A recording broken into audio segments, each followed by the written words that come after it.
নাটোর সদর হাসপাতালে শিশুকন্যার চিকিৎসা করাতে আসা শিশুর মাকে জোরপূর্বক ধর্ষণ করে ভিডিও ধারণের অভিযোগ উঠেছে হাসপাতালের এক সুইপারের বিরুদ্ধে।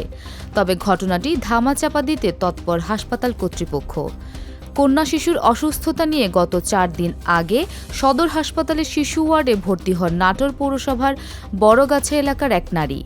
গত 7 জুন রাত 10টার দিকে ওষুধ দেওয়ার কথা বলে ওই নারীকে হাসপাতালের 6তলা সিঁড়িঘরে নিয়ে যায় আউটসোর্সিং সুইপার অমিত। এরপর তাকে জোরপূর্বক সেখানে ধর্ষণ করা হয়। এ সময় সেই ভিডিও মোবাইলে ধারণ করে অমিতের 2 সহযোগী ও হাসপাতালের আউটসোর্সিং সুইপার অনিল ও প্রাঙ্গণ।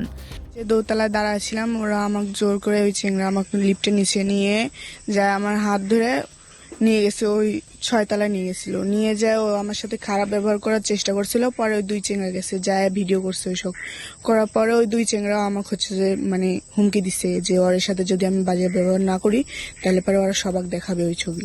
বললো যে অমিত নামের এক ছেলের সাথে তোমার বউ এনাতে এই করেছে। আমার বউকে আবার জিজ্ঞেস করলাম, জোর করে আমার বউ হচ্ছে আমাকে জোর করে টাইনে নিয়ে ওরা এনাতে এই করেছে। এটি আমরা কঠিন একটা বিচার চাই। এদিকে রাত 2টার দিকে শিশু ওয়ার্ডের দায়িত্বরত নার্স ও ওয়ার্ড বয়রা শিশুকে 4 ঘন্টা একা দেখে তার মাকে খোঁজাখুঁজি শুরু করে এবং দায়িত্বরত আনসার সদস্যের সাহায্য চায়। এরপর সবাই মিলে খোঁজাখুঁজির এক পর্যায়ে সিসি ক্যামেরা দেখে 6তলায় গিয়ে হাতে নাতে ধরেন তাদেরকে। এরপর তাদেরকে উদ্ধার করে আনসার সদস্যরা হাসপাতাল কর্তৃপক্ষের কাছে নিয়ে এসে ঘটনার জবানবন্দি মোবাইলে রেকর্ড করেন। বিষয়টি জানাজানি হলেও হাসপাতাল কর্তৃপক্ষ পুলিশের সাথে পরামর্শ করে সুইপারদের ছেড়ে দেওয়ার পাশাপাশি ভুক্তভোগী নারীকে পরিবারের কাছে হস্তান্তর করে হাসপাতাল কর্তৃপক্ষ।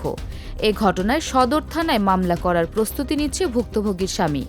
আমি শুনলাম যে হসপিটালে অত্যন্ত সেন্সিটিভ এবং অনাকাঙ্ক্ষিত ঘটনা ঘটেছে এবং সে ব্যাপারে পুলিশকে ইনফর্ম করা হয়েছে এবং পুলিশ অলরেডি বিভিন্ন ব্যবস্থা গ্রহণ করেছে এবং আমি মৌখিকভাবে শুনলাম যে হচ্ছে যাদের নাম অভিযুক্ত হিসেবে এসেছে তাদেরকে পুলিশ অলরেডি গ্রেফতার করেছে। ধন্যবাদ। এরকম একটা খবর আমি পেয়েছি এবং ওসিকে নির্দেশ দেওয়া হয়েছে। অফিসারও গিয়েছিল, কিন্তু ওখানে গিয়ে ভিকটিম পক্ষ যাকে যে কথা কথিত যে ভিকটিম পক্ষের কথা বলা হচ্ছে তাকেও পাওয়া যায়নি, তাদের পক্ষের কাউকে পাওয়া যায়নি। ওখানে হাসপাতাল কর্তৃপক্ষের সঙ্গে অফিসাররা কথা বলে চলে আসছে। তবে এই বিষয়ে অভিযোগ দিলে অভিযোগ অনুযায়ী আইনগত ব্যবস্থা গ্রহণ করা হবে।